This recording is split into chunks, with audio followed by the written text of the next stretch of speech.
ஒரே நாடு, ஒரே மொழி, ஒரே கொள்கை, இப்படி எல்லாமே சொல்லிட்டு இருந்தா ஈஸியா இருக்கும் அரசியல் எல்லாருக்கும். ஆனா இங்க அப்படி கிடையாது. இது பல்வேறு வகையான மொழிகளும் இனக்கூறுகளும் இருந்த ஒரு நாடு இது.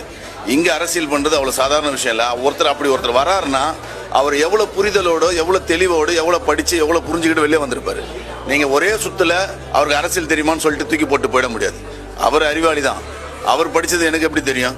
அவர் வர்றாருன்னா இவ்வளவு பெரிய விஷயத்த தூக்கி போட்டு வெளியே வர்றாருன்னா, சரி நான் அவனுக்கு கேட்கறேன், இந்த வேலையை தூக்கி போட்டு நீ வெளியே வா, அரசியல் பண்ணலாம் வா, ஊரா போயிட்டு கிராமமா போய் அரசியல் பண்ணலாம் வான்னு உன்னை கூப்பிட்டா நீ வருவியா? வரமாட்டேன். ஏன்னா நாளைக்கு நமக்கு தேவையான நிறைய விஷயங்கள் இருக்குது. அப்படி எல்லாத்தையும் தூக்கி போட்டு மக்களுக்காக செய்யணும்னு ஒரு மனுஷன் வராருல்ல, அவரை வரவேற்போம். என்ன இருக்கு, தப்பு இருக்குது, தப்பா நியாயமானது அரசியல் களத்துக்கு இறங்குனதுக்கு அப்புறம் அதுக்கப்புறம் நீங்க விமர்சனம் பண்ணுங்க, பேசுங்க. வர்றதுக்கு முன்னாடியே ஒரு மனுஷனை வந்து இப்படி கேள்வி கேட்கறதுன்றது வந்து எந்த விதத்துல நியாயம்னா எனக்கு தெரியல. நான் வரவேற்கிறேன், அவரை வாழ்த்துக்கள் சொல்லுவேன், வரவேற்பேன். எனக்கு எல்லா உரிமையும் இருக்குது அவர் சொல்றதுக்கு. அதே மாதிரி அவருக்கு எல்லா உரிமையும் இருக்குது. இந்த நாட்டுகள் நடக்கிற பிரச்சனைகளுக்கு குரல் கொடுக்கவோ, கேள்வி கேட்கவோ, எல்லா மக்களுக்கு தேவையான வழிகளை செய்யவோ அவருக்கு எல்லாமே இருக்குது.